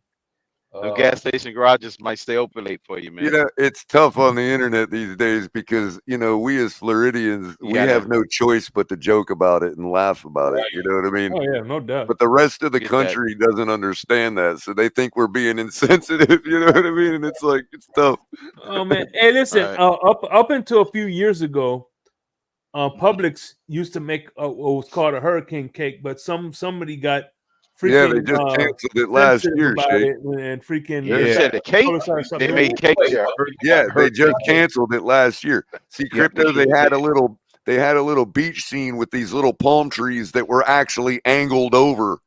You know what I mean? Like they're being blown by a hurricane and all that. It was the hurricane cake. That's pretty funny. Publix? Yeah, I love they Publix. canceled it. That's ridiculous. So they don't. I thought it was like a picture of a hurricane or something on a cake or something. No, it's like this little beach scene on the cake with a hurricane below it. You know what I mean? Yeah. That's ridiculous. Little hurricane flags on it, warning flags. Okay. Funny. I thought it was like a. They could easily put the university emblem on there, the U on there. Say, hey, talking about our mascot. Crypto, you had to speak it into existence. That'll be the next thing. They're gonna make us change our name. Oh, thanks, dude. Bro, yeah, right? You're like, we want just put it into the ether. That's all it takes now, you know. all the people that were Put that symbol on there. The simulation has heard you, Crypto. They're gonna be like the Miami Ibises. The Ibises. Yeah. They call them the Ibises. The fighting Ibises. Not fighting Ibis. Or call them the Andrews, right? The Miami Andrews. Oh my goodness. Oh damn. That's a crazy one.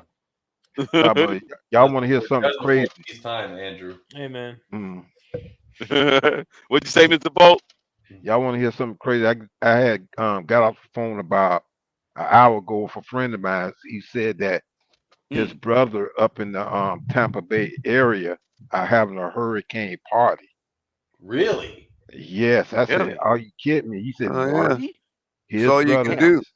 I mean, if you're a group of people and you ain't got a choice and you got to ride it out, you might as well get if you have to, if you absolutely have to, but yeah, live it up. Because as the mayor of Tampa, you know what that kind of remind me of on the air. She said on the air, Larry, If you stay, you are gonna die. That's crazy. Did That's say what that. like Christie was saying. Our governor during Sandy, they're like, Hey, you have to. I would say that. yeah, No, What'd you say, Larry? that's crazy. I said our Damn. governor back in Hurricane Sandy was saying that, like, you better get out. You don't want to get off. I mean, gotta that's get out far, of you. that's far Right. more effective than it's gonna be a Cat 6, which nobody believes. You know what I mean? Yes. That just makes people go to sleep. No, tell them what they need to hear. If you stay there, you are gonna die. That's yeah. You're gonna die. We're not gonna be able to get you They out. say that. That's it. That can't be no straightforward than that.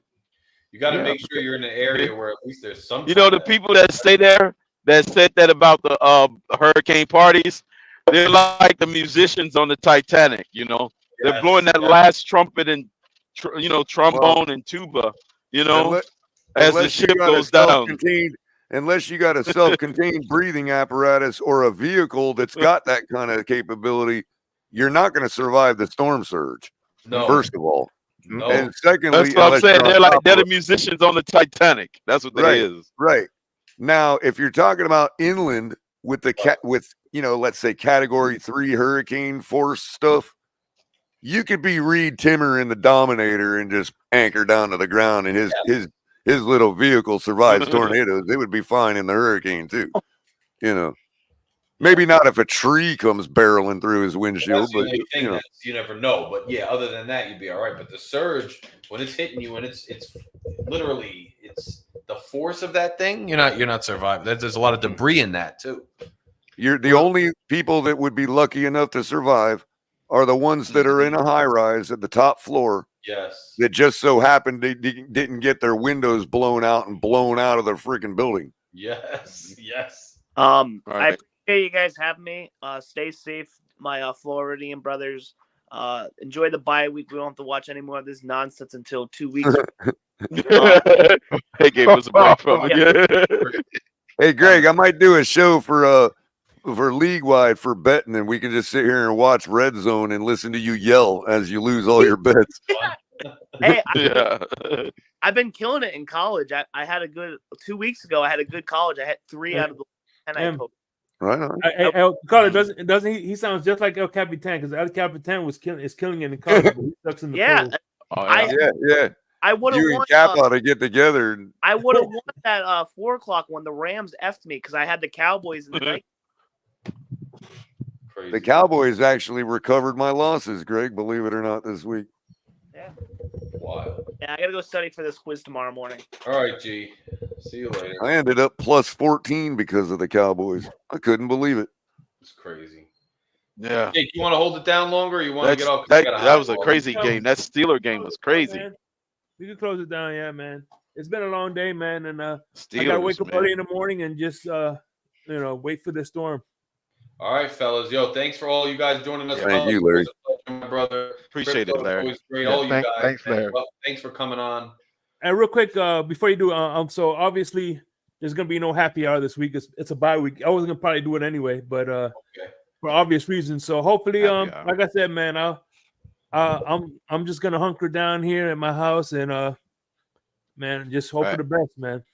So Send us updates. hope to see you guys. Hope to see you guys next week. So, Yeah.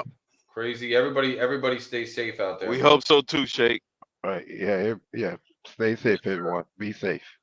All right, guys. and if I don't, at least I don't have to exactly. see Michael We K got that. Oh, anymore. Make sure you guys check You don't out have to see Happy Michael Hour. K no Make sure more, you right? Check out Coffee and a Cup of Color, man. Coffee and a Cup of Color over on the Finn's Tailgate channel. Make sure you check that out. Thank you kindly. I sir. hope all you guys come back and join us again on the show, man. It's always a pleasure. I absolutely love having you guys on. Mm-hmm. Yeah. So, Yeah. all righty, man. Stay safe. Sure. Keep us updated, guys. Hunker down. Oh yeah. All right, later. Everybody, All right, subscribe to the channel. Will you subscribe? Send love, subscribe, and join for my written column. I'll see you guys all very soon. Go Finns. We got a long season ahead. It's not over, as Color said. So stay tuned in. Stay focused in here for objective Finns talk all the time with a good vibe and professionalism. That's what we represent. Make sure you check out all the other content creators too. We'll see you guys next time. Later. I know you heard me on the radio flexing. She loved the sound of my voice, it's the best thing. Daydreaming of the jazz all day. Pick up the phone late night with Larry K. I know you heard me on the radio flexing. She loved the sound of my voice, it's the best thing. Daydreaming of the jazz all day.